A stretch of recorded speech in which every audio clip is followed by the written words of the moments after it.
Welcome to All Car Review channel. Please like, share and subscribe. Thank you. Pity the Boxster and Cayman's perpetual crawl out from the shadow of the 911 in constant effort to be accepted as bona fide heroic Porsche sports cars. And that's despite what sometimes seems like their makers' best efforts to keep them on the back foot and in the dark. The slow, evolutionary creep of adding 10 kilowatts here and shaving 1/10 of a second there improving the breed lacks the kind of resonance needed to break that poor man's and woman's Porsche stigma.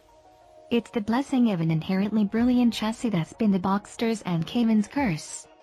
When this current generation launched the old naturally aspirated, 6-powered pre-turbocharged form, Porsche made a fair song and dance that the platform was inherently more dynamically capable than that of the flagship 911, thanks to the interplay of wheelbase, track, a lower center of gravity, and engine placement forward of the rear axle for more ideal weight balance.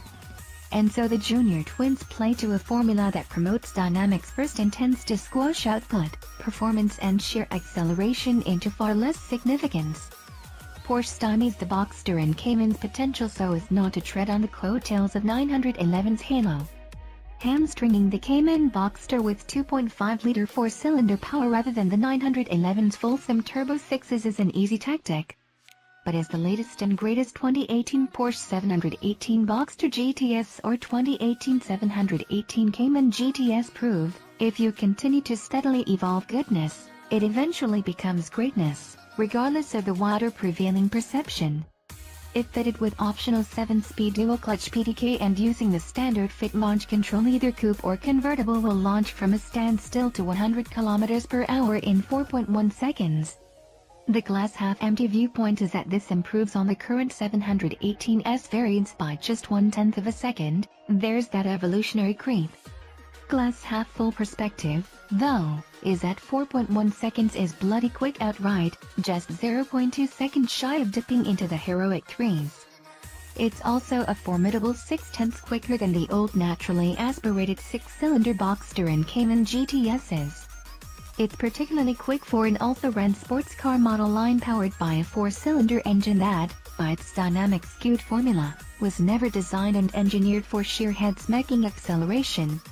And should all elements remain equal in balance true to formula, a lift in the 718's already heady dynamic talent to match the rise in performance should elevate the Boxster Cayman to bona fide hero status in GTS form. Porsche chose the smooth, twisty mountain roads of southern Spain on which to demonstrate the new Boxster GTS's newfound mettle, and the excellent 26-corner Ascari race circuit nearby on which to unleash its Cayman GTS coupe twin. And the nutshell summation of our first taste of both cars is that the GTS enhancements trade a little bit of sweetness and intimacy in the 718 experience for a tangible increase in focus, vibe and ferocity. Those changes? A redeveloped inlet duct and optimized variable geometry turbocharger, with higher peak boost than an S engine, 1.3 bar versus 1.1 bar, lifts power by 11 kilowatts to 269 kilowatts. Peak torque is 430 Nm across a broad 1900 to 5000 RPMs range with the PDK version, though opting for the standard 6-speed manual drops the figure to 420 Nm and slows the 0 to 100 km/h claim by half a second to 4.6 seconds. The top speed for any flavor of GTS you like is 290 km/h. Lowered, 10 mm, firmer PASM active suspension is standard, a 20 mm drop sport option is offered, as is PTV torque vectoring with an integrated mechanical limited slip differential. Wheels are 20-inch Carrera S style with 235 mm front and 265 mm rear Pirelli P0 rubber, finished in GTS signature black much like so many other cars. Trim highlights and details, headlight and taillight innards and various badges.